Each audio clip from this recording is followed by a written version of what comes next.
નમસ્કાર દર્શક મિત્રો, હું જીગર દેવાણી આપનું સ્વાગત કરું છું વીટીવીની વિશેષ ચર્ચામાં। જી હા, પાટીદારો આંદોલનમાં ફરી એક વખત સામે આવ્યા છે પાટીદાર નેતાઓના અલગ અલગ રૂપ। આ વખતે હાર્દિક પટેલનું સરકાર પ્રત્યે કંઈક અલગ જ વલણ જોવા મળ્યું। બીજી તરફ લાલજી પટેલે પોલીસ પર આક્ષેપ લગાવ્યો છે કે પોલીસ તેમના પર ખોટા કેસ ચલાવી રહી છે, તો પાસ કન્વીનર રેશવા પટેલે મહેસાણા અને અમદાવાદમાં આમરણાંત ઉપવાસ પર બેસવાની જાહેરાત કરી છે, તો સાથે જ ઈચ્છા મૃત્યુની માંગ પણ કરી છે। તો ક્યાંક ને ક્યાંક અહીં ત્રણેય પાટીદાર અગ્રણીઓના અલગ અલગ સૂર સામે આવ્યા છે। તો હાર્દિકને જ્યારે સીએમ આનંદીબેન વિશે પૂછવામાં આવ્યું ત્યારે તેણે કહ્યું, આનંદીબેન સારા છે અને તેઓ શાસન ચલાવે છે। મહત્વપૂર્ણ છે, આ ધ્યાનમાં રાખજો, હાર્દિકનું આ બદલાયેલું જે વલણ છે એ અન્ય પાટીદાર અગ્રણીઓને પણ ચિંતા ઉપજાવે તેવું કહી શકાય। તો સવાલ એ જ થાય છે કે કેમ અચાનક હાર્દિકે પોતાનું આ વલણ બદલી નાખ્યું? શું હાર્દિક સીએમની સહાનુભૂતિ મેળવવાનો પ્રયત્ન કરી રહ્યો છે કે? પણ આ બધા સવાલો વચ્ચે ત્રણેય પાટીદાર અગ્રણીઓના અલગ અલગ સૂર તે વિચારવા મજબૂર કરે છે કે આગામી દિવસોમાં પાટીદાર આંદોલન કઈ દિશામાં આગળ વધશે। જોકે સમગ્ર ઘટનાક્રમને જોતા સવાલ એ પણ થાય છે કે આ આંદોલન હવે શું દિશા વગરનું બની રહ્યું છે કે કેમ?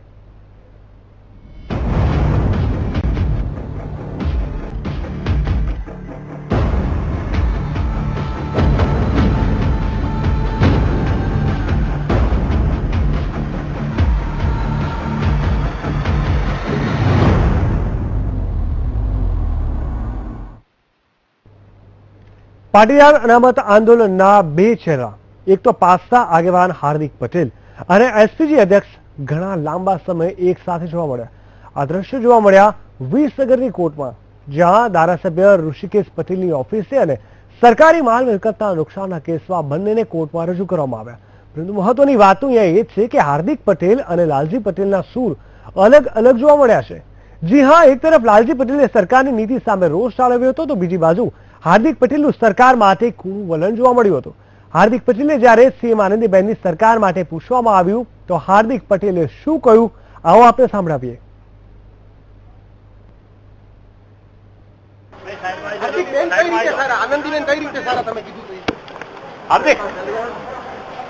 સરકાર ચલાવે છે ભાઈ, સરકાર ચલાવે છે, સરકાર ચલાવે છે ભાઈ, સરકાર ચલાવે છે, સરકાર ચલાવે છે ભાઈ, સરકાર ચલાવે છે। તો અમે બતાવ્યું હાર્દિક પટેલ શું કહી રહ્યા છે, તો બીજી તરફ લાલજી પટેલે રાજ્ય સરકાર સામે ઉભરો ઠાલવ્યો હતો અને ખોટી રીતે ફસાવ્યાનો આરોપ લગાવ્યો હતો। આમ હવે લાગી રહ્યું છે કે પાટીદાર અનામત આંદોલનમાં બે ફાંટા પડી ગયા છે। લાલજી પટેલ અને હાર્દિક પટેલના નિવેદનમાં વિરોધાભાસ જોવા મળી રહ્યો છે। આ વિરોધાભાસ પાટીદાર અનામત આંદોલનની હાલની સ્થિતિ અંગે ઘણું બધું કહી જાય છે। લાલજીભાઈ, સરકારની નીતિ સામે શું કહેશો? સરકારે અમારા સામે અન્યાય કર્યો છે, કઈ રીતે અન્યાય કર્યો છે? ખોટી કલમો લગાવી અમને જે ફસાવીને આજે ખોટા નિર્દોષ લોકોને ફસાયા, એટલે સમગ્ર સમાજને બેન કઈ રીતે સારા? હાર્દિકભાઈને પૂછો, બેન કઈ રીતે સારા? હાર્દિકભાઈને પૂછો, બેન કઈ રીતે સારા? હાર્દિકભાઈને પૂછો। તો આ તરફ પાસની કન્વીનર અને મહેસાણા જેલ ભરો આંદોલન કેસમાં આરોપી રેશવા પટેલે ફરી એક વખત ઉપવાસ પર બેસવાની જાહેરાત કરી છે। રેશવા પટેલે 2 દિવસ સુધી અમદાવાદમાં અને ત્યારબાદ મહેસાણા બી ડિવિઝન ખાતે આમરણાંત ઉપવાસની જાહેરાત કરી। 2 દિવસ આમરણા ઉપવાસ મારા નિવાસસ્થાનથી ચાલુ કર્યા છે અને 27 તારીખે હું મારા આ જ નિવાસસ્થાન બદલી અને હું મહેસાણા બી ડિવિઝન પોલીસ સ્ટેશનના પટાંગણમાં જઈ અને મારા ઉપવાસ કન્ટિન્યુ કરીશ અને સરકારશ્રી પાસેથી જ્યાં સુધી મને ન્યાય નહીં મળે ત્યાં સુધીના મારા આમરણા ઉપવાસ ચાલુ રહેશે। એ લોકો મને અરેસ્ટ કરે તો અરેસ્ટ કરે, ફાંસીએ લટકાવે તો ફાંસીએ લટકાવે અને ઈચ્છા મૃત્યુ આપી શકતા હોય તો ઈચ્છા મૃત્યુની પણ મેં અપીલ કરી છે, તો મને ઈચ્છા મૃત્યુ આપો, કારણ કે લોકશાહીનું ખૂન થઈ ચૂક્યું છે અને આવા જે એક સ્વતંત્ર દેશની નાગરિક તરીકે હું અન્યાય સહન નથી કરી શકતી અને ના તો મારા પાટીદાર સમાજ સાથે જે અન્યાય થાય છે એ પણ સહન નથી કરી શકતી। એ રીતનું મેં આવેદનપત્ર આજે કલેક્ટર સાહેબને આપ્યું છે। બિલકુલ, જે પ્રકારે રેશવા પટેલે નિવેદન આપ્યા, અહીંયા ઘણા બધા પ્રશ્નો અહીંયા સૂચવી જાય છે। એક તરફ પાસ આગેવાન કહી શકાય કે હાર્દિક પટેલ પોતાનો જે સ્ટેન્ડ છે સરકાર પ્રત્યેનો તે સ્પષ્ટ કરે છે, બીજી બાજુ લાલજી પટેલ કંઈક અલગ કર્યા છે અને આ બાજુ રેશવા પટેલ પણ કંઈક અલગ જ નિવેદન આપી રહ્યા છે।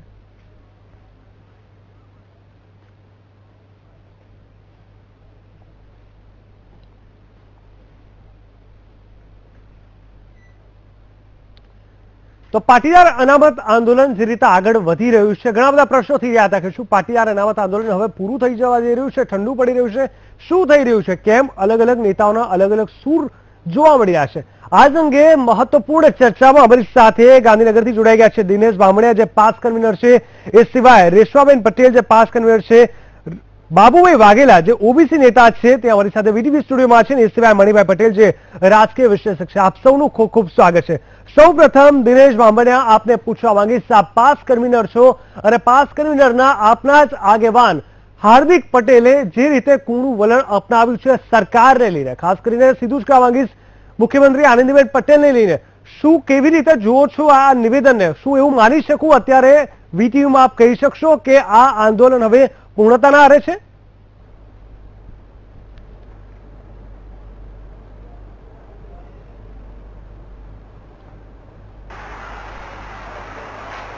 બહેન રહે તો સારું. આનંદીબેન સારા છે એવું વર્ષ હાર્દિક પટેલને ક્યારે સાંભળવામાં આવ્યો નથી. સરકાર બીજેપી છે, બીજેપી એ નક્કી કરવાનું છે કે આનંદીબેન રહે કે બીજા કોઈ રહે, એ અમારો પ્રશ્ન છે જ નહીં. અમારી રાજકીય લડાઈ કોઈ છે નહીં. અમારી પાટીદાર સમાજને હક મળે એના માટેની લડાઈ છે, જેને કારણે એવું તો સાબિત ના કરી શકાય કે ભાઈ આનંદીબેન પટેલ રહે તો સારું છે અથવા આનંદીબેન પટેલ સારા છે. અમારી જે માંગણી છે એમાં જે અત્યાચારો થયેલા છે એમાં મીડિયા દ્વારા જો હું કહેવા માંગીશ કે જે પાટીદાર સમાજની બહેનો અને માતાઓને જે ગાળો દેવામાં આવી છે એનાથી ખરાબ વહીવટ અત્યાર સુધીની કોઈ સરકારોએ કર્યો નથી. અંગ્રેજોને પણ શરમાવે તેવી આ સરકાર દ્વારા જે અત્યાચારો થઈ રહ્યા છે. હાલમાં બી અમારા વંદનાબેન પટેલને એક મહેસાણામાં નીતિનભાઈ પટેલનો વિરોધ કરવા માટેથી જે કાર્યક્રમો સરકાર આજે ગૌરવ યાત્રા કરે છે, શું ગૌરવ સરકારનું? જે ગૌરવ યાત્રા કરીને જે વિકાસની વાતો કરી રહી છે એ કેટલી ખોખલી છે એ બધું સરકારની સામે અને પ્રજાની સામે આવી ગયું છે, જેના કારણે અત્યારે એ દબાવવા માટેથી સરકાર એન કેન પ્રકારે બાળકો, મહિલાઓ અને પુરુષો સહિતના બધા જ અમારા કન્વીનરો ઉપર આજે આંદોલનને દબાવવા માટેથી અલગ અલગ પ્રકારે દબાણો થઈ રહ્યા છે, જેનો સરકારની સિસ્ટમનો દુરુપયોગ થઈ રહ્યો છે. આનંદીબેનની સરકાર હોય કે કોંગ્રેસની સરકાર હોય કે બીજેપીની સરકાર હોય કે XYZ, અમારી લડાઈ કોઈ સરકાર સામે છે નહીં. અમારી સરકાર કોંગ્રેસ હોય કે ભાજપ હોય, જ્યાં સુધી પાટીદારોને હક નહીં મળે ત્યાં સુધી અમારી લડત ચાલુ રહેશે. દિનેશભાઈ, એક બાજુથી આપ આટલી બધી વાતો કહી રહ્યા છો, તો પછી હું આપણી પાસેથી એ જાણવા માંગીશ, જે હાર્દિકે વાત કરી છે કે બેન સારા છે, કેવી રીતે સારા છે? તો પછી તમે તો વિરોધ કરી રહ્યા છો અત્યારે. બેન સારા છે એવું નથી કીધું. બેન સારા છે એનો મતલબ એવો છે કે બેન સરકાર ચલાવી રહ્યા છે, બરાબર છે? અત્યારે એ તો ચલાવી જ રહ્યા છે ને, એ તો તમે જયારે વિરોધ કરતા ત્યારે પણ ચલાવી રહ્યા હતા. જી હલો જી દિનેશભાઈ, એ તો જયારે વિરોધ થયો, પાટીદાર અનામત આંદોલન થયું અને જે હિંસા ફાટી નીકળી, એ પછી મહેસાણામાં પણ જે થયું ત્યારે પણ આ જ બેન હતા સરકારમાં. હા, તો બેન સારા છે કે સરકાર સારી છે એવું અમે ક્યારે કીધું જ નથી. અને હાર્દિક પટેલે બી બેન સારા છે એવું નથી કીધું. બેન રહે તો સારું. બેન રહે તો સારું. બેન રહે તો સારું. બેન સરકાર સારી ચલાવે એવું નથી કીધું. જયારે મુખ્યમંત્રી થી બદલાવાની વાત આવી ત્યારે હાર્દિકને પૂછવામાં આવેલું કે ભાઈ મુખ્યમંત્રી બદલાવામાં તમારો શું આપ્યો છે, ત્યારે અમે કીધેલું કે ભાઈ બેન રહે તો સારું. બિલકુલ. મણિભાઈ, હું આપને પૂછવા માંગીશ, આ જે નિવેદનોની અત્યારે આપણે જોઈ રહ્યા છે કે એક પછી એક નવા નવા નિવેદનો બહાર આવી રહ્યા છે, ઘણા બધા તેના મતલબ નીકળી શકે તેવો છે. અત્યારે જે હાર્દિક પટેલે જે લેટેસ્ટ નિવેદન આપ્યું છે તેને લઈને પણ આપણે ચર્ચા કરીએ, તો આને આપ કેવી રીતે જુઓ છો? રાજકીય રીતે આનું શું મહત્વ છે? આ નિવેદનને ઇમ્પોર્ટન્ટ મળવું જોઈએ ખરા? કારણ કે હાર્દિક પટેલનું આ નિવેદન ઘણું બધું કહી જાય છે, પછી ભલે અત્યારે કંઈ પણ કહેવામાં આવતું હોય. પહેલી વાત તો એ છે કે હવે આ આંદોલનની જે દિશા છે અને ધ્યેય છે એ હવે કઈ સ્પષ્ટ નથી થતા. આંદોલનકારી બંને સંસ્થાઓ ના નેતાઓ છે જેલમાં છે. 10% EBC પછી એમનું સ્ટેન્ડ શું છે એ પણ એમ ગમે હાર્દિક એમ ગમે જેલમાંથી આવ્યા પછી આંદોલન અંગેનું સ્ટેન્ડ નક્કી થશે. પણ એ સિવાય ઘણા બધા લોકો હજી લોલીપોપ જ માને છે. લોલીપોપ જ માને છે. બીજું, આંદોલનની જે ગતિ છે એ પહેલા કરતા પ્રમાણમાં ઘણી ઘટી છે. બિલકુલ. ચોક્કસ સામાજિક રીતે જે સમાજનો જે વર્ગ છે એના મનમાં આ અંગે રોષ હશે, પણ આંદોલનકારીઓ હજી કઈ સ્પષ્ટ થતા હોય, આ નહીં થાય તો કોઈ પણ આંદોલન લાંબુ ન ચાલે. કેટલો સમય એની જ્યાં સુધી સ્પષ્ટ દિશા નહીં થાય ત્યાં સુધી. બીજું કે આંદોલન એમ લાગે આપણને ક્યાંક ક્યાંક SDP અને પાસના કંઈક ને કંઈક જે સંકલનનો અભાવ હોય અથવા કંઈક જે કઈ ગતિવિધિનો મતભેદનો અભાવ, એનો સરકાર કંઈક લાભ ઉઠાવી લે કે ગેરલાભ ઉઠાવી રહી હોય, બની શકે, એવું પણ આપણને લાગે. બની શકે. બીજું આમનું સ્ટેન્ડ પણ વારે ઘડીએ બદલાયા કરે છે. માન લો કે 10% વાત થઈ પછી આજે જે વાત મધ્યસ્થીઓ વખતે હતી કે આપણે આમને છોડવાના નેતાઓને, તો પછી વધારે ને વધારે સખત કલમો લગાવીને આંદોલનકારીને પાછો જેલમાં પૂરવાનો. સરકાર છોડવાનું આવે ત્યારે એટલે સરકાર પોતે પણ કંઈક વિધામાં હોય છોડવા કે ન છોડવા. સરકારનો આશય તો બહુ સ્પષ્ટ હોય કે ગમે તેમ કરીને આંદોલનને રોકવું, અટકાવવું, કારણ કે એને પોલિટિકલ ગેરલાભ ન થાય એટલે. પણ મણિભાઈ, જે રીતે હાર્દિકના જેલમાં બેઠા બેઠા પણ જે રીતે લેટર બોમ્બની હું જો વાત કરું તો ઘણા બધા નિવેદનો એમાં પણ બહાર આવેલા છે, ઘણો આક્રોશ છે ને એ રીતે પણ વ્યક્ત કર્યો છે, તો ક્યાંક ને ક્યાંક સરકારમાં પણ એ ડર બની શકે ખરા કે જો કદાચ અત્યારે હાર્દિક પટેલને છોડવામાં આવે તો વળી પાછું કંઈક નવું ઊભું થયું અને સરકાર પાછી અસમંજસમાં મુકાય, એના કરતા જ્યાં સુધી હાર્દિક પટેલ કે પાસ કે એસપીજી ક્લિયર સ્ટેન્ડ ના લે ત્યાં સુધી અમે નહીં છોડે, બની શકે સરકારનું આ એક સ્ટેન્ડ હોય? સરકારનું બની શકે નહીં, સરકારનું એક જ સ્ટેન્ડ હોઈ શકે કે એમની સલામતી એમાં છે. પણ લોકશાહીમાં માણસ, તમે એને એમ કહી શકો કે તમે હિંસા ન કરશો, એવું કહી શકો, ભાંગફોડ ન કરો, તોફાન ન કરો, પણ પોતાની માંગણી અંગે આંદોલન ન કરવી એવી ખાતરી તો કોઈ આંદોલનકારી નેતા કેવી રીતે આપે? એ તો સ્વાભાવિક છે કોઈ ના આપે ને કે ભાઈ અમે આંદોલન નહીં કરતા. ડેમોક્રેસીમાં તો એવું કહી પણ ન શકાય. કહી ન શકાય, આંદોલનનો વાંધો નથી, પરંતુ હિંસાત્મક જે આંદોલન થાય છે અને જે ગુજરાતની જે જનતા, જે તમામ લોકો છાસવાળા, આપણે જોયું ગુજરાતમાં ઇન્ટરનેટ બંધ થઈ જાય છે વારંવાર, તો માત્ર એક વર્ગના કારણે આખું ગુજરાત અગર જો ભોગવતું હોય તો સરકારે ત્યાં તો વિચારવું પડશે. પણ ત્યાં સરકાર એ સરકાર છે જ. માની લો કે હિંસા થાય, તોફાન થાય તો સરકારને કડક હાથે દાબી દેતા કોણ રોકે છે? માની લો કે જીએમડીસી ગ્રાઉન્ડમાં થયું ને, સરકાર કડક થઈ. સરકારનું પહેલા નરમ વલણ હતું, એને સરકાર સમર્થનમાં અને સહકાર પણ આપતી હતી, અને પછી સરકારે જ્યાં કડક થવાનું આવ્યું ત્યાં સરકાર કડક પણ થઈ. પણ મૂળ મુદ્દો જે છે ને, એ આખો આંદોલનકારીઓએ પોતાની દિશા સ્પષ્ટ કરવી જોઈએ. માની લો ચાલો આમાં આંદોલનકારી નેતાઓને છોડવા માટે એમને કેટલાક મધ્યસ્થીઓની વાત પણ સ્વીકારી, પછી મધ્યસ્થીઓએ પોતાની જાતને અળગી કરી દીધી, અથવા નેતાઓ એમને અળગા કરી દીધા. તમે જેમ લેટર બોમ્બ કહ્યું, કોઈ એમ કહે અમારે હવે અમારે કોઈ એમ કે અમે મધ્યસ્થી મૂકી દઈએ છીએ, કોઈ એમ કે અમારે મધ્યસ્થીની જરૂર નથી. બંને તરફી મધ્યસ્થીઓ માટે પણ અવિશ્વાસનું એક વાતાવરણ ઉભું થયું. સરકાર, મધ્યસ્થીઓ અને આંદોલનકારીઓ આ ત્રણેય બેસીને કંઈક ઉકેલ કરી શકે, વિચારી શકે. બિલકુલ, કોઈ એવી જગ્યા નથી કે જ્યાં સંકલન છે. આપણી પાસે જોડાઈ ગયા છે પાસ કન્વીનર રેશમા પટેલ. રેશમાબેન, હું આપને પૂછવા માંગીશ, જે રીતે આપે ઉપવાસ પર બેસવાની વાત કરી છે, 2 દિવસ સુધી આપે અમદાવાદ અને ત્યારબાદ મહેસાણા બી ડિવિઝન ખાતે આમરણાંત ઉપવાસની પણ જાહેરાત કરી છે, આપનો પોતાનો શું નિર્ણય છે આ આખું જે આંદોલન છે અનામતને લઈને, તેને લઈને આજની તારીખે આપ સમય પર?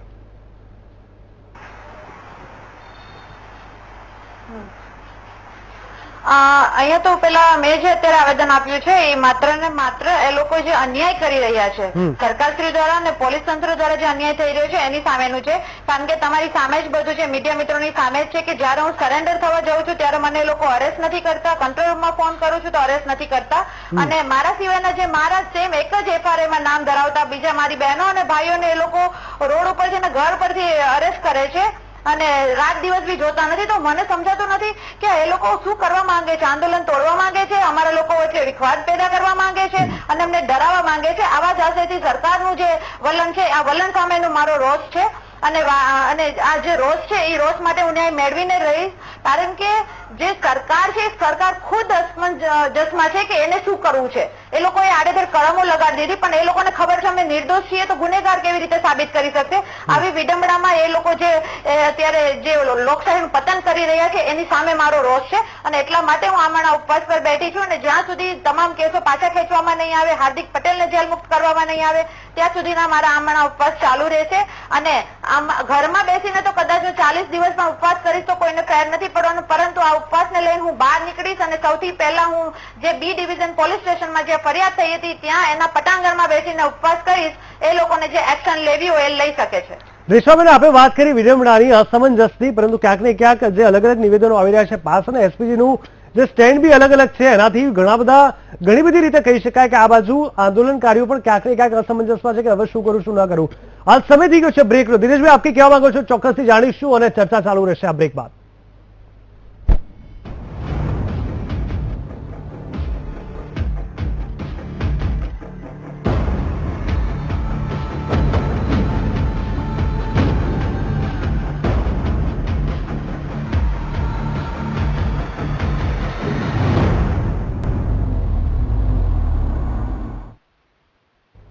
Welcome back. તો જે રીતે એક જ ધ્યેય પરંતુ અલગ અલગ દિશા અને અલગ અલગ રસ્તાઓમાં ફંડોવાયેલું પાટીદાર અનામત આંદોલનને અત્યારે ચર્ચામાં આપણી સાથે બાબુભાઈ વાઘેલા ઓબીસી નેતા પણ જોડાઈ ગયા છે. બાબુભાઈ, આપ કેવી રીતે જુઓ છો અનામત માટે જે આ બધું થઈ રહ્યું છે? ક્યાંક વિરોધ થઈ રહ્યો છે, ક્યાંક સૂર પુરાઈ રહ્યો છે, ક્યાંક 10% EBC માટે સહમતિ દર્શાવી રહી છે, તો સ્પષ્ટપણે નથી. શું મહત્વ રાખે છે? આપ કેવી રીતે જુઓ છો કે પાટીદાર લોકો સાચા અર્થમાં જે રીતે આંદોલનને લઈને આગળ વધી રહ્યા છે, કેટલે અંશે શક્ય છે અથવા થવું જોઈએ આ જે અનામતની જે માંગ છે તેને લઈને? અમે પહેલેથી સ્પષ્ટ કહ્યું છે, જ્યારથી આંદોલન શરૂ થયું ને અમે અંદર સામેલ થયા ત્યારથી અમે કહ્યું છે કે અમને અમારી જે 49% છે એના સિવાય એમને જો કંઈ આપવામાં આવશે તો અમને કોઈ વાંધો નથી. અને એ રીતે અત્યારે સરકારે 10% આપી તો અમે એનો કોઈ વિરોધ કર્યો નથી, અમે આવકાર્યું છે. પણ અમે ઘણા બધા સવાલો ઉભા કર્યા છે સરકાર સામે કે શું ખરેખર આ તમે આનો અમલ કરી શકશો? બંધારણીય છે નથી કે પછી આ કેટલું ટકશે? એ બધા ઘણા બધા અમે પ્રશ્નો ઉભા કરીને અમે કહ્યું છે. એટલે આ જે અનામત આપવામાં આવી છે એ અનામતની બાબતમાં પણ હજી બધા બેસીને જો નક્કી નહીં કરે તો આનો જેમ રાજસ્થાન ને હરિયાણામાં થયું તો એવું જ થવાનું છે. ભલે સરકારે કહી દીધું કે અમે આનું શરૂઆત કરી દઈશું ને એ બધું છે, પણ અમે એની અંદર હજી એવું માનવા તૈયાર નથી કે આનો અમલ થશે. પણ સરકારે અત્યાર સુધી એ લોકોને ફેવર નથી કરી, એટલે ક્યાંક ને ક્યાંક તમારા જે પર્સન્ટેજ છે એને સાચવ્યા છે અને તમને લોકોને કોઈ પણ પ્રકારની લાગણી દુભાઈ એવું સરકાર તરફથી હજુ સુધી નથી થયું. ના, એ તો અમે કહ્યું ને કે ભાઈ અમે આ 10% આપીએ એને અમે આવકારીએ છીએ, અમે કોઈ એનો વિરોધ કરતા જ નથી. પણ ઘણા બધા પ્રશ્નો એની પાછળ ઘણા બધા પ્રશ્નો છે અને એ પ્રશ્નોનો જ્યાં સુધી સરકાર નિકાલ નહીં લાવે ત્યાં સુધી આનું ખરેખર અમલ થશે કેમ એ જ એક મોટો પ્રશ્ન. કારણ કે બંધારણમાં આવી કોઈ જોગવાઈ જ નથી આર્થિક વાળી. બિલકુલ બિલકુલ. એટલે માટે અમે આ પ્રશ્નો ઉભા કરીએ. ટેકનિકલી ઘણું બીજું મારે કહેવું છે કે હમણાં જ આપણે આંદોલન વાળી વાત ચાલી અને એ આંદોલનમાં આપણે બધા જોઈ રહ્યા છીએ જાહેરમાં, એમ કે નિવેદનોમાં, ટીવીમાં, આમ તેમ બધું જોઈ રહ્યા છીએ કે જેની અંદર કોઈ એ બધાની અંદર છે ને સરકાર છે, આંદોલનકારીઓ છે કે પછી મધ્યસ્થીઓને કોઈ એકતા જેવું કઈ લાગતું નથી. લીડરશિપ પણ નથી ને સંકલન પણ નથી. આ બંને વાત બિલકુલ બિલકુલ સાચી વાત છે. બીજું હું કહું છું તમને કે આંદોલનકારીઓને પણ મારું એક કહેવું છે કે જેમ અમે ઓબીસી SC ST વાળા આંદોલન ચલાવીએ છીએ, આંદોલન જે કરી રહ્યા છીએ એની અંદર તમે જુઓ કે GMDC માં એ લોકો મળ્યા, અમે લોકો પણ મળ્યા વ્યસન મુક્તિની નામે અને બીજા બધા જે અમે આંદોલનો કર્યા. તો અમારામાં તમને એવું કઈ નહીં લાગે કે જેથી સરકારને અમારા ઉપર બાબુભાઈ આપણે અટકાવ માંગીશ. દિનેશભાઈ આપ કઈ કહી રહ્યા છો? દિનેશભાઈ. જી, હું બાબુભાઈની એક સાથે વાત સાથે સંમત છું કે ભાઈ ઓબીસી પંચે જે એકતા મંચે જે વ્યવસ્થા કરી છે એ મુજબ કોઈ તોફાનો થયા નથી. પણ હું એક વાત એ બી જણાવવા માંગીશ કે પાટીદાર સમાજે 25 ઓગસ્ટ પહેલા 194 રેલી કાઢેલી અને 25મી ઓગસ્ટના બપોરે 4 વાગ્યા સુધીમાં જે કાર્યક્રમ પૂરો થયેલો ત્યાં સુધીમાં પણ એક છબકલું પણ નથી થયેલું. એના પછી પણ જેટલી બી રેલીઓ કાઢવામાં આવી છે, માની લો મહિલા સંમેલન મહેસાણામાં બોલાવવામાં આવ્યું છે, 50,000થી વધારે એકતા યાત્રા સૌરાષ્ટ્રમાં કરવામાં આવી છે, 1439 ગામમાં એકતા યાત્રા શાંતિપૂર્ણ રીતે નીકળી છે, 3 લાખથી વધારે લોકો ખોડલધામ સંસ્થામાં ભેગા થયા છે. પાટીદાર સમાજ તરફથી ક્યાંય પણ હિંસા કરવામાં આવી નથી. એ વાતમાં હું સ્પષ્ટ અને ચોખ્ખું કહું છું. એનું કારણ તમને કહું કે 25 ઓગસ્ટના રોજ રાતે 8 વાગે પોલીસ લાઠીચાર્જ થયા પછી જ તોફાનો થયેલા છે. જેવી 17 જેલ ભરો આંદોલનમાં બી પોલીસે લાઠીચાર્જ ચાલુ કર્યો, ટીયર ગેસ છોડવાના ચાલુ કર્યા. હવે જે સમાજ આજે એનો હક માંગવા નીકળી છે, આજે એકતાના દર્શન કરીને જે માણસો રસ્તા ઉપર આવે છે અને કોઈ પણ સંજોગોમાં દબાવી દેવામાં આવે છે ત્યારે હિંસા ઉભી થઈ. દિનેશભાઈ, આ 25 ઓગસ્ટ થી રાત્રે 8 વાગ્યાની અગર જો વાત કરતા હો તો એમાં તો આક્ષેપ પ્રત્યાક્ષેપ સરકાર અને તમારા બંને બાજુથી થાય છે, એટલે એમાં તો એ નિર્ણય લેવો બહુ અઘરો પડશે કે ખરેખર કોને લાઠીચાર્જ કર્યો. રેશમાબેન, હું આપને રોકવા માંગીશ. રેશમાબેન આપને પૂછવા માંગીશ, આપે જે પ્રકારે વાત કરી, અમદાવાદમાં આપણે આમરણાંત ઉપવાસ પર બેસવાની જાહેરાત કરી છે, સાથે જ ઈચ્છા મૃત્યુની પણ માંગ કરી છે. આપ કહો છો કે આપ પોતે પોતાના નિર્ણય પર અડગ છો અને તમને જે માંગો છે તે તમે ઝંપલાવીને દેશો, પરંતુ અગર હાર્દિક પટેલે જો એવું નિવેદન કર્યું, તેને કીધું કે જેલમાંથી બહાર આવ્યા પછી નિર્ણય કરીશ 10% યોગ્ય છે કે નહીં, તેને અગર યોગ્ય કહી દીધું તો પછી શું તમારું સ્ટેન્ડ હશે? તો પણ તમે આ પોતાની નિર્ણય પર અડગ રહેશો ખરા?